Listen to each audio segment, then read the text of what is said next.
नमस्कार, आपण मैंने देखुचंती भंजदूत न्यूज। मु छवि नजर पकाइबा बलांगीर जिला खबर उपरे। खपराखल ब्लॉक रे नाबालिका अपहरण अभियुक्तों धरी पुलिस को देले ग्रामवासी।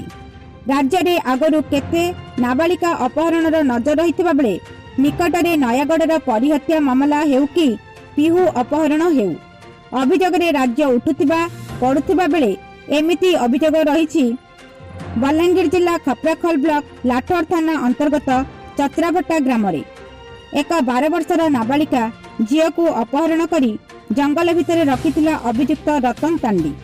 सूचना मिली जे नुआपड़ा जिलार लखना थानार गुर्जीभट्टा ग्रामर कांत माझी और तांको परिवार पेट पोषिया पाई बलांगीर जिलार खपराखल ब्लॉक लाठोर थाना अंतर्गत गुच्चापाली ग्रामर एक इटाभाटी रे काम करिथांती।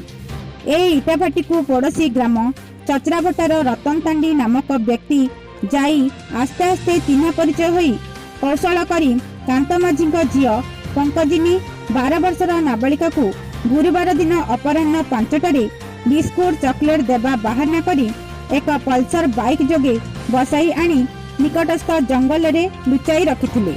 रात्रि हेबारु झील न फेरिबारु झीलका बापा खोजाखोजी करी थिले। शेषरे ग्रामर देखिथिबा लोके रतन तांडी झील को बसाई जंगल पटकू नेउथिबार खबर पाई ग्रामवासी सहित रात्रि रे झील को उद्धार करी अभियुक्त ग्राम रे बांधी करी रखिथिले। पुलिस अधिक तदंत जारी रखिछंती। ए विषय झील बापा मां झील को नहीं 2 लाख टंका रे बिक्री करी देई थांता बोली अभियोग करिछंती। खपराखल विकास दास को रिपोर्ट भंजदूत।